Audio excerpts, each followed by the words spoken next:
Jallikattu culture in news है, तो इसके लिए हमें सबसे पहले यह समझना पड़ेगा कि जलीकट्टू है क्या।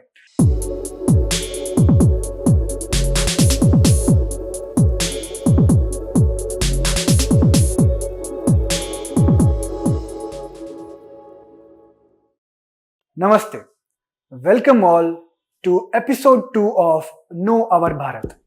भारत को जानो सीरीज एपिसोड 2 में सभी का स्वागत है। आज हम एक ऐसे टॉपिक को लेकर आए हैं जहां पे हम भारत के रिच कल्चर, उसके हेरिटेज और किस प्रकार से भारत के अलग अलग इलाकों में क्या कल्चर न्यूज में है, कैसे उसको मनाया जाता है और उसके इर्द गिर्द कैसे जो है प्रॉब्लम्स, डिस्कशंस और डिबेट्स चलती है। हम बात कर रहे हैं जलीकट्टू की। जलीकट्टू एक बुल टेमिंग स्पोर्ट है जो कि सदर्न इंडिया में मनाया जाता है, खास तौर पर तमिलनाडु स्टेट में। अब इसके बारे में हम जानते हैं कैसे ये एक कल्चर की योगदान है, कल्चर की देन है भारत की, और साथ ही साथ इसके अराउंड क्या इश्यूज हैं। तो चलिए एपिसोड को शुरुआत करते हैं, लेकिन हम वहां पे ध्यान रखेंगे कि ये जो टॉपिक है हम इसको यूपीएससी से रिलेट करके रखें, और अंत में जब ये लेक्चर खत्म होगा तो आपको एक यूपीएससी का प्रीलिम्स प्रैक्टिस क्वेश्चन देखने को मिलेगा। तो चलिए शुरुआत करते हैं आज की इस वीडियो की, जिसमें हम बात करने वाले हैं जलीकट्टू।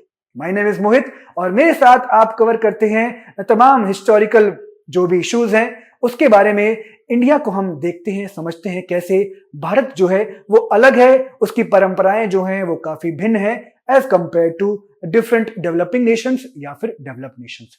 अब जलीकट्टू कल्चर इन न्यूज है, तो इसके लिए हमें सबसे पहले यह समझना पड़ेगा कि जलीकट्टू है क्या। जलीकट्टू या फिर उसको जाना जाता है एरू थाजुवथुल नाम से, एरू थाजुवथुल या फिर मंजू विरतु, ये उसके सदर्न इंडियन नेम्स हैं। ये है क्या? ये एक ट्रेडिशनल बुल टेमिंग स्पोर्ट है जो कि तमिलनाडु में पोंगल हार्वेस्ट फेस्टिवल के दौरान मनाया जाता है। बुल टेमिंग किस प्रकार से, जैसे कि आपने पीछे इमेज देखी थी कि एक बुल है, उसको छोड़ा जाता है और लोग जो है उस पर कंट्रोल करना चाहते हैं। क्या इसके पीछे कुछ सिग्निफिकेंस है?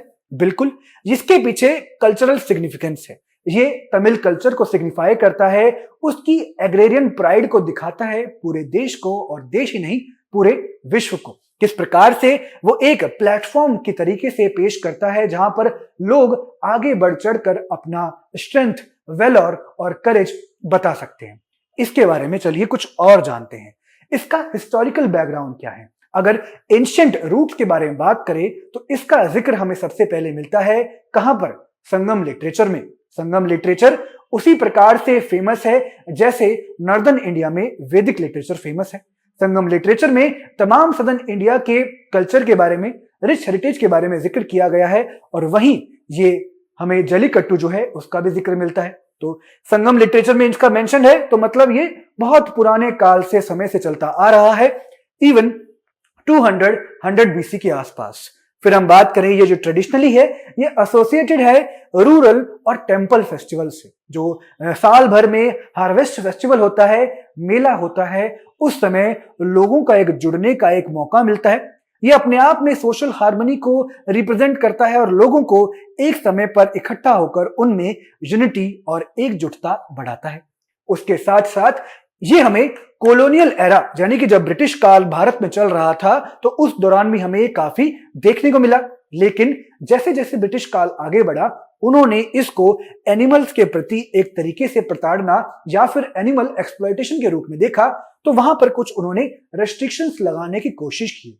अब ये जब सवाल सामने आता है कि ठीक है, कल्चर अपनी जगह एक जगह ठीक है, लेकिन उसमें जो एनिमल्स इन्वॉल्व हैं उन पर किस तरीके से एक्सप्लॉयटेशन का एक सोर्स बनता जाता है, उस एक्टिविटी को कैसे केवल एक फेस्टिवल की जगह कमर्शलाइज्ड कर दिया जाता है, लोग एनिमल के ध्यान ना रखते हुए उसको अलग तरीके से ट्रीट करते हैं, तो वहां पर सवाल उठते हैं। तो ऐसे जो animal welfare board of India है, यानी कि उसके अलावा पेटा है, वो इस सब पे सवाल उठाता है कि जो एनिमल्स इसमें इन्वॉल्व हैं उनका भी देख रेख हमें करना चाहिए। तो इस मामले में हम बात करते हैं ये कैसे कॉन्स्टिट्यूशनल और लीगल डायमेंशंस क्या क्या इन्वॉल्व हैं। हम बात करें अपने भारत के संविधान के आर्टिकल 29 क्लॉज 1 में, तो वो कहता है कि ये कल्चरल राइट्स ऑफ माइनॉरिटीज को प्रोटेक्ट करता है, आर्टिकल 29 क्लॉज 1, और वो जलीकट्टू को डिफेंड करने में लोग यूज करते हैं।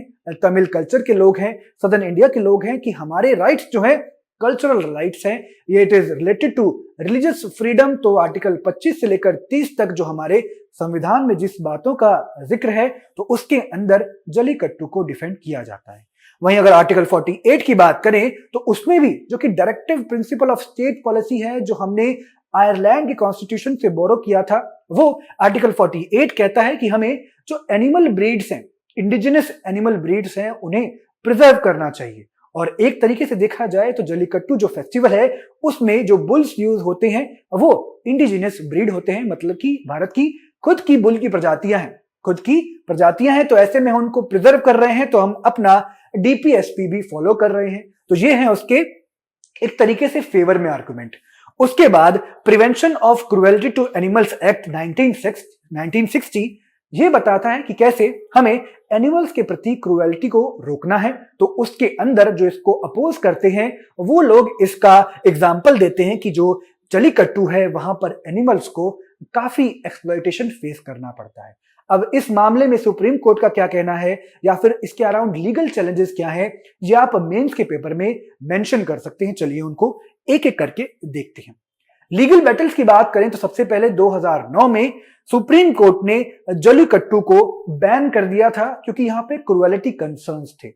एनिमल्स के ऊपर क्रूरता जो है वो किया जा रहा था। इसको कमर्शलाइज करने के कारण क्या हुआ, जो एनिमल्स हैं वो बहुत ही बुरे कंडीशंस में फेस्टिवल में लाए जाते थे और उसका प्रभाव जो है उन पर बहुत गलत पड़ता था। उसके बाद 2014 में सुप्रीम कोर्ट ने रूल किया इसको अनकॉन्स्टिट्यूशनल कि animal welfare board of India versus A Nagaraj case में सुप्रीम कोर्ट ने 2014 में इसको अनकॉन्स्टिट्यूशनल कह दिया कि ये आर्टिकल 29 क्लॉज 1 में जो कल्चरल राइट्स है माइनॉरिटीज के, उनके अंतर्गत नहीं आ सकता। फिर 2017 में तमिलनाडु ने जो prevention of cruelty to animals act है उसको अमेंड किया और उसमें जलीकट्टू को शामिल किया कि ये जो है हमारा एक तरीके से कल्चरल राइट है, ये एनिमल क्रुएलिटी के अंदर नहीं आता है। और करंट स्टेटस की बात करें तो सुप्रीम कोर्ट ने तमिलनाडु के इस एक्ट अमेंडमेंट को अपहेल्ड किया है और बोला है कि हाँ ठीक है, ये आपके कल्चर का हिस्सा है तो आप इसको बढ़ावा दीजिए, और ये अपने आप में कल्चरल सिग्निफिकेंस को आगे बढ़ाता है। अब यहां पर कुछ आपके मन में संशय होंगे किस प्रकार से, कभी तो सुप्रीम कोर्ट इसको बोल रहा है कि अनकॉन्स्टिट्यूशनल है और करंट स्टेटस के मामले में देखिए तो बोला गया है कि कल्चरल कपाट है। तो सुप्रीम कोर्ट को भी अपना स्टैंड यहां पर क्लियर करना चाहिए। और अगर देखा जाए तो हर चीज का जो एक आगे वे फॉरवर्ड होता है वो होता है सस्टेनेबल मतलब सतत विकास, जहां पे दोनों ही चीज को बैलेंस किया जाना चाहिए, चाहे वो कल्चर हो या फिर एनिमल के प्रति एथिकल और कंपैशन बिहेवियर हो, दोनों को बैलेंस करना चाहिए और उसी के साथ हमें आगे बढ़ना चाहिए। अब अगर हम बात करें स्पेसिफिकली प्रीलिम्स में आपसे क्या कुछ चीजें पूछी जा सकती हैं, तो आपसे नेटिव बुल ब्रीड्स के बारे में पूछा जा सकता है। कौन सी वो नेटिव ब्रीड्स हैं? एक है कंगायम, दूसरा है पुलिकुलम, तीसरा है बरगूर, ठीक है। और आप यहां पर इमेजेस में देख सकते हैं कि इनकी रचना, इनकी जो बॉडी स्ट्रक्चर है वो किस प्रकार से होती है। उसमें आप पुंगनूर भी देख सकते हैं, कंगायम देख सकते हैं, उम्बाचेरी देख सकते हैं और बरगूर देख सकते हैं। तो ये आपको प्रीलिम स्टेज पर आपसे पूछा जा सकता है, ये ब्रीड्स का नाम दे दिया जाए तो ये जो ब्रीड्स हैं वो क्यों न्यूज में हैं और किस प्रजाति की हैं, ये आपसे पूछा जा सकता है। इंपॉर्टेंट फेस्टिवल जो है ये पोंगल फेस्टिवल एक हार्वेस्ट फेस्टिवल है जो सदर्न इंडिया में बहुत धूमधाम से मनाया जाता है। उस दौरान ये स्पोर्ट्स खेला जाता है। इसकी लीगल टर्म्स की बात करें तो डॉक्ट्राइन ऑफ एसेंशियल प्रैक्टिस, किसी भी धर्म से जुड़ी हुई कुछ ऐसी रिलीजियस प्रैक्टिसेस जो कि उस धर्म को आगे बढ़ाने के लिए इंपॉर्टेंट हैं, उसके लिए ये टर्म यूज किया जाता है। डॉक्ट्राइन ऑफ एसेंशियल प्रैक्टिस मतलब आर्टिकल 25 में जो अपने संविधान में एक freedom to follow any religion है, उसके अंतर्गत ये चीजें आती हैं। इसके अलावा animal welfare board of India को आपको ध्यान करना है और पेटा को जो कि है people for ethical treatment of animals, ये चीजें आपको प्रीलिम्स पर्सपेक्टिव से बहुत ध्यान रखनी है। अब हम देख लेते हैं अपना एक प्रीलिम्स का क्वेश्चन, किस प्रकार से अगर आपको क्वेश्चन देखने को मिलेगा प्रीलिम स्टेज पर तो आपसे क्या पूछा जाएगा। Which of the following statement about Jallikattu is are correct? Jallikattu is a traditional bull taming sport that originated in the state of Karnataka. अभी हमने पढ़ा ये ओरिजिनेट हुआ था तमिलनाडु में, तो ये स्टेटमेंट हो जाएगी गलत। फिर हम देखते हैं सेकंड स्टेटमेंट में, it is organised during the Pongal festival, yes it is correct. Supreme Court of India declared Jallikattu unconstitutional in 2014। Yes, तो यहां पर हमारे सेकंड और थर्ड स्टेटमेंट बिल्कुल होंगे सही। तो इस सवाल का जवाब होगा 2 and 3, दैट इज बी। तो ये हमारा टॉपिक था आज का, जल्लीकट्टू एपिसोड 2 ऑफ भारत जानो यानी कि नो अवर भारत। तो ऐसे ही कुछ रोचक टॉपिक, इंटरेस्टिंग टॉपिक्स हम आपके लिए लाते रहेंगे हर सप्ताह। आप जुड़े रहिए हमारे साथ। बहुत बहुत धन्यवाद आप सभी का हमारे साथ जुड़ने के लिए। थैंक यू, टेक केयर, जय हिंद।